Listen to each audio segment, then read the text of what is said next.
dans le coin du ciboulot, le podcast futé qui explore les pouvoirs de ton cerveau.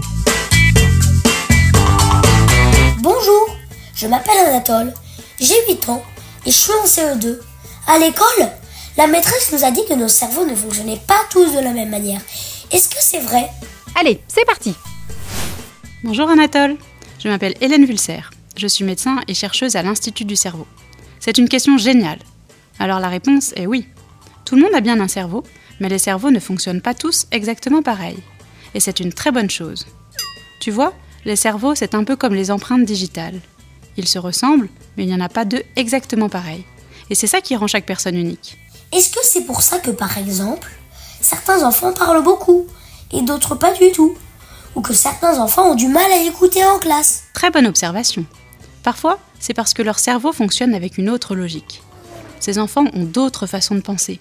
Ils ont des cerveaux qui fonctionnent autrement. Ce n'est ni mieux, ni moins bien. C'est juste autre chose. Dans une classe, tout le monde n'apprend pas de la même manière. C'est pour ça qu'il faut s'écouter et s'entraider.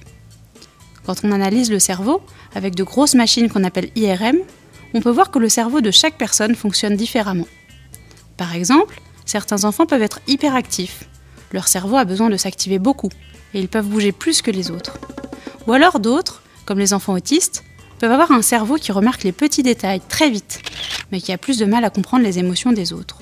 Qu'est-ce que c'est l'autisme exactement ? Les personnes autistes ont du mal à communiquer avec les autres. Souvent, elles n'aiment pas quand les choses changent, ou certains bruits très forts. Mais elles peuvent aussi avoir des passions très fortes, comme les planètes ou les trains, et en savoir beaucoup plus que la moyenne. Mais j'ai entendu dire que l'autisme, c'est un handicap. Alors, c'est bien ou pas ? C'est une bonne question. En fait, ces enfants sont différents, et c'est ce qu'on appelle la neurodiversité. C'est un mot compliqué pour dire que les cerveaux humains sont très variés. C'est un peu comme les fleurs dans un jardin. Il y a des roses, des tournesols, des marguerites. Toutes sont belles, mais chacune est différente. Parfois, les différences font que ça rend certaines choses plus difficiles et qu'on a besoin d'aide pour apprendre, pour se faire des amis ou pour s'exprimer. C'est là qu'on parle de troubles. Mais ce n'est ni bien ni mal, c'est juste que la société n'est pas toujours faite pour tous les cerveaux. Si on la rend plus accueillante, alors ces différences deviennent des forces. Et certains autistes connaissent beaucoup de choses sur les sujets qui les passionnent et peuvent apprendre beaucoup aux autres. Ici, à l'Institut du cerveau, nous travaillons avec mon équipe pour mieux comprendre comment leur cerveau fonctionne. Je comprends. Et mon cerveau à moi, il est unique aussi ? Bien sûr, Anatole. Ton cerveau est unique, il a des forces et des défis comme tout le monde.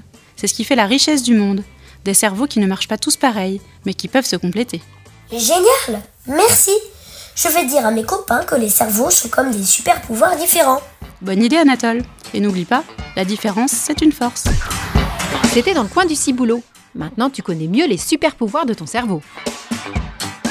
Si tu veux nous contacter, rendez-vous dans l'espace junior du site internet de l'Institut du cerveau. À bientôt!